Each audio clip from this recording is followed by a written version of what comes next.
About a month ago, when I was stuck quarantining at home because my dad decided to get COVID for some reason, I recorded a video essay explaining the psychology behind and defending Leatherface the character. It was the greatest video ever made.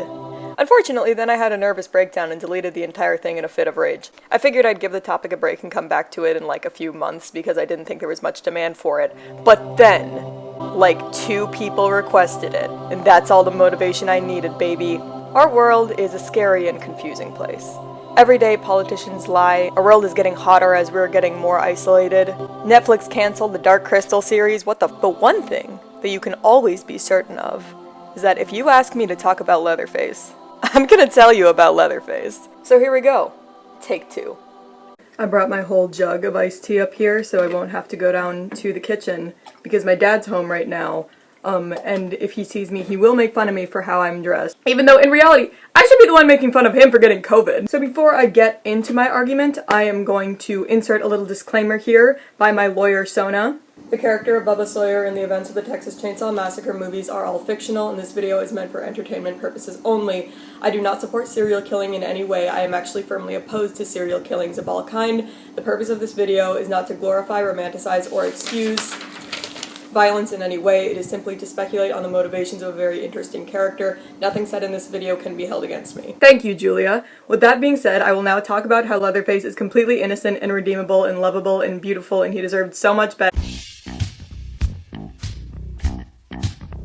We need to start by establishing the facts, as in who is the man behind the mask. Leatherface's real name is Jedediah Sawyer, although he's better known as Bubba, Bub, or Jed. Although he clearly understands English, he is non-speaking. And I say non-speaking instead of non-verbal because he is verbal. He's very verbal in expressing himself. Despite being the largest, Jedediah is actually the youngest child in the Sawyer family. The Sawyer family is really what the entire Texas Chainsaw Massacre series is built around. They're a family of cannibal murderers who live in the middle of nowhere in Texas and kill people who get in their business and eat them, and sometimes make them into chili and sell them. Come on, there's no ethical consumption under capitalism. To quickly run through the other members of the Sawyer family, there's Drayton, the oldest, the most responsible, Nubbins and Chop Top, the twins, both absolute freaks of nature. I don't know what to say about them. There's Pa, the oldest living member of the Sawyer family. Back in his day, he was like the best serial killer of all time. And Bubba, the most special boy of all. That's all we're gonna say on the Sawyers for now. We will be getting into them much more later, so don't you worry. Jedediah is a huge beefcake of a man who always wears a mask made out of human skin. I bring up his appearance because the way that he looks is actually very important to how he kills and how he is a slasher. His victims don't stand a chance against him. He's bigger than them, he's stronger than them, he's faster than them, he has a chainsaw and he knows how to use it. This really creates a sense of helplessness for the protagonists in the movies, and it makes Bubba feel like less of just a guy who kills people and more of this force of nature monster clearing out anything in his path. Now that I've established how terrifying this man is, I will talk about how he's actually not that bad a guy and I'm in love with him. They walk, they talk, they shimmy to the music. So here is sort of the thesis of my Leatherface being innocent theory. Leatherface is a disabled, traumatized man who kills out of fear because of the way he was raised. And I promise I'm not trying to be like those weird true crime fetishist people where it's like, oh, he had a bad childhood, that's why he did what he did, that explains it. First of all, Leatherface isn't a fucking real guy, unfortunately. And second of all, I actually have the facts to back my statement up. Are you still with me? Everyone still with me? Okay, thank you for hearing me out. Now I shall explain. Oh my god, I'm so mad! So here's the current predicament. Since I'm talking about a series of movies, I thought that it would be cool to, use clips from those movies to illustrate my points, like all the cool YouTubers do, right? I even structured most of my script around the assumption that I would have that visual element to help explain my points. Just a minute or 2 of footage, right? No harm in that. When I tell you, those copyright bitches broke into my house and beat my ass for trying to use what couldn't have been more than 3 minutes of a movie that came out almost 50 years ago. Oh yeah, and newsflash guys, most of these clips are already on YouTube for free! Okay, it's fine. It's fine. So basically where I'm at, it's not worth it to keep fighting. I'm just gonna remove all the footage from my video and do my best to try to replace those parts with still images to try to convey the same information. So if at some point you notice that I'm obviously referring to a clip that isn't playing, that's why. Alright, back to the regularly scheduled video. On to the explanation. I am going to present one of my strongest pieces of evidence up front, and bring up that my theory is kind of canonical. Tobe Hooper, the director of the original Texas Chainsaw Massacre, stated Bubba doesn't kill out of malice, but out of fear. But what would that fear be? If only there was someone who's really smart and really hot who is here to explain it to us. We should be so lucky. When I said earlier that Bubba kills because of how he was raised, I meant that literally. From birth, Jedediah Sawyer was groomed to be a killing machine by his family. In the Sawyer family, violence is not only normal, but it's encouraged. It's how they survive. Bubba was raised to see any and all outsiders as a threat, because if some scantily clad 20-something wanders onto the Sawyer property and notices something's off and tells the authorities, that's the end of his family, and he'll have nothing. That's why when he sees a stranger in his own house, despite the fact that they're obviously smaller than him, weaker than him, and terrified of him, he's the one screaming and panicking. Oh yeah, also, they're cannibals! To Bubba, killing someone is not only keeping your loved ones safe, but it is providing for them. It's not a crime, it's an act of love. Or at least that's how he was raised to think. I would go so far as to hypothesize that the only time Bubba received positive reinforcement growing up is when he killed, when he committed an act of violence. And considering how unaffectionate his family is, it's no surprise that he really clung to that. I mean, really look around at the people that Bubba's surrounded with. Do you see many good role models? The closest thing he has to a friend is that rap man Chop Top. Speaking of which, Bill Moseley, you owe me $50,000.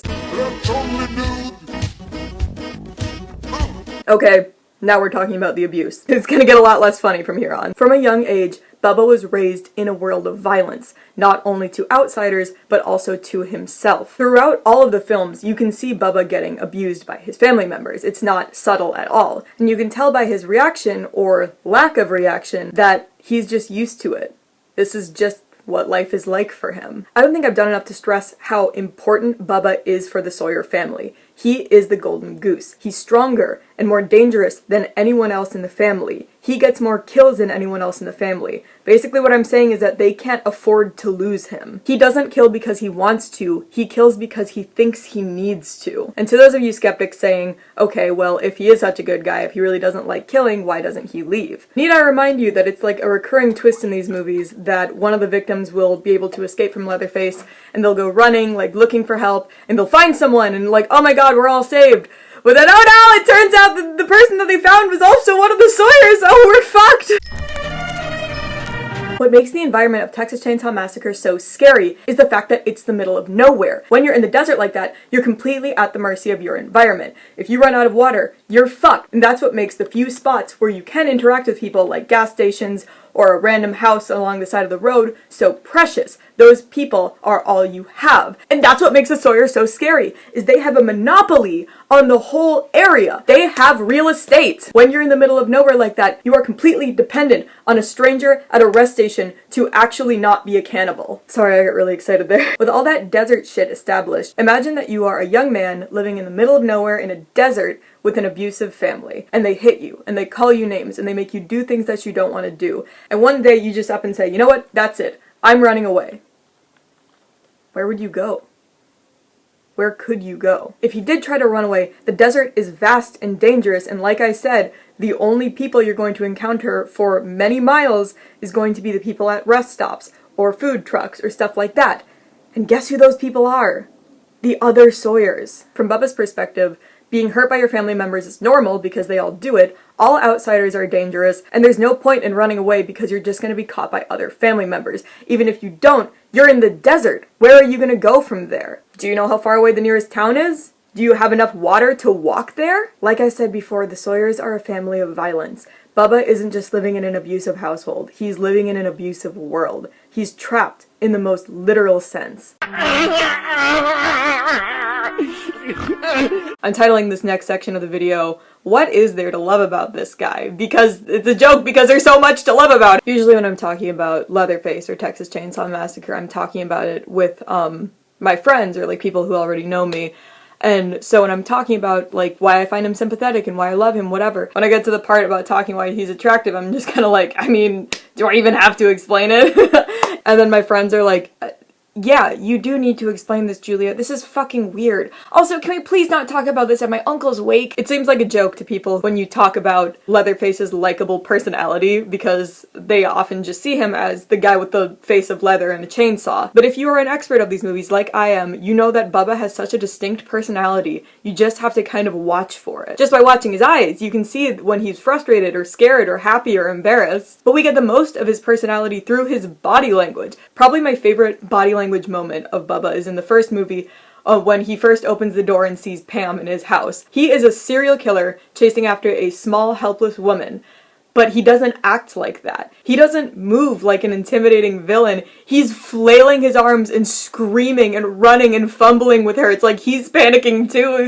He just opened the door and he's like, why are you in my house? I also like the way that his mask subtly changed to show more emotion between the first and second movie. Whereas in the first movie, you can just barely see his teeth and eyes through it. In the second movie, they made the eye holes and mouth holes larger so you can get a lot more of his expressiveness. And that's why the second movie is really a goldmine for all these like cute little moments with him. Speaking of Texas Chainsaw Massacre 2, one of my favorite horror sequels of all time, let's talk about when Bubba fell in love. God, I wish that were me. Really, the inciting incident of Texas Chainsaw Massacre 2 is when Bubba and Chop Top break into a local radio station, and Bubba is given the task of killing the radio DJ Stretch. But Bubba is also a huge fan of her radio show. It's established that he listens to her all the time. When he sees her in person, he can't bring himself to kill her because he has a crush on her. Ah! He ends up lying to his family, convincing them that he had already killed her when in reality he let her get away because he's in love with her.